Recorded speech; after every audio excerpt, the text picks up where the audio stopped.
बिस्मिल्लाहिर्रहमानिर्रहीम। अस्सलाम वालेकुम नाजरीन मोहतरम।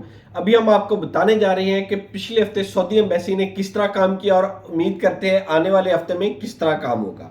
जैसा कि हमने पिछले हफ्ते भी हमने आपको ओवरव्यू दिया था कि Saudi embassy Aahista Aahista smoothly काम की तरफ आ रही है। जो बैकलॉग था वो डिक्रीज होता जा रहा है।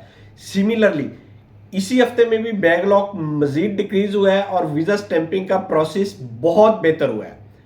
इसकी बुनियादी वजह जैसा कि आप लोगों को मालूम है कि हज के तमाम वीज़ा इस वक्त स्टैंप हो चुके हैं, उसका प्रेशर कम हो गया है। विजिट वीज़ा सऊदी अरेबिया इस वक्त इन दिनों में हज सीजन में लगाता ही नहीं है। इस वजह से विजिट वीज़ा प्रेशर भी डिक्रीज हुआ है। ओनली वर्क वीज़ा है और वर्क वीज़े में सिर्फ और सिर्फ 20 का कोटा लगा हुआ था। 20 के कोटे में अगर आप देखें डेली 1500-1600 पासपोर्ट डेली सबमिशन में जा रहे थे और वो भी ऑलमोस्ट उसी दिन क्लियर हो रहे थे या उससे अगले दिन क्लियर हो जाते थे। इसी तरह पूरे हफ्ते में जो बैकलॉग था उसको मजीद जो आज से 2 हफ्ते पहले 13-14 हज़ार पे था वो इस हफ्ते कम होकर सिर्फ 3 से 4 हज़ार पासपोर्ट का बैकलॉग रह गया है। यानी इस हफ्ते काम में बहुत स्पीड आई, पीछे से वीज़ों का प्रेशर कम हुआ। एक इसकी दूसरी बुनियादी वजह जो नज़र आ रही है, पाकिस्तान में सऊदी अरेबिया के वीज़ों की कमी है। पिछले काफ़ी दिनों से सऊदी अरेबिया के वीज़े पाकिस्तान के लिए जारी नहीं हो पा रहे, जिनकी मुख्तलिफ वजूहात सामने आई। एक तो नेफ्टैक के जो वीज़े ट्रेड शुरू हुए हैं, नेफ्टैक के बंदे क्लियर नहीं हो पा रहे। जो पहले बंदों के पास होने की शरह थी वो काफ़ी डिक्रीज हो गई। यानी नेफ्टैक भी एक बहुत बुनियादी अहमियत हासिल करता जा रहा है वीज़ा स्टैंपिंग के प्रोसेस में।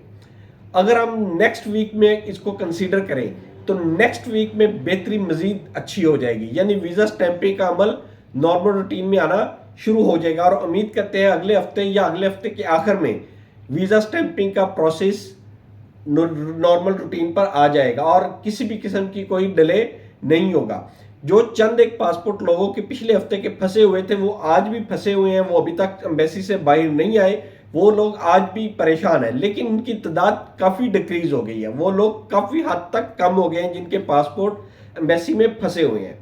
लिहाजा जिनके पासपोर्ट एम्बेसी में स्टक थे, वीज़ा नंबर चेंज हो गया था, डेट चेंज हो गई थी, वीज़ा अंडर वर्किंग था, 90% चांस है वो तमाम के तमाम वीज़े अगले हफ्ते क्लियर हो जाएंगे।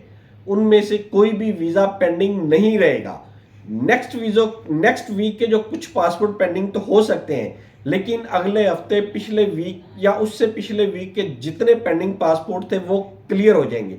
अगर इसके बावजूद आपके पासपोर्ट पेंडिंग है, आपका वीज़ा नहीं लगा, तो आपको इसके ऊपर इन्वेस्टिगेशन करनी चाहिए। जिस एजेंसी के पास वीज़ा है या जिस एम्बेसी के पास वीज़ा है उन्होंने आपका एम्बेसी में पासपोर्ट जमा करवाने के लिए नहीं भेजा, ये सबसे बड़ी बुनियादी वजह हो सकती है। एम्बेसी की तरफ से डिले इतना नहीं है, जिनके 2 हफ्तों से ज़्यादा डिले हो चुका है। यानी इस हफ्ते भी जिस बंदे का वीज़ा 2 हफ्तों से ज़्यादा डिले हो गया है वो भी इस चीज़ की इन्वेस्टिगेशन शुरू कर दें, क्योंकि 2 हफ्ते का डिले इस वक्त नहीं हो रहा। मैक्सिमम 5-7 दिनों का, 10 दिनों का तो पॉसिबल है, 2 हफ्तों का डिले पॉसिबल नहीं है।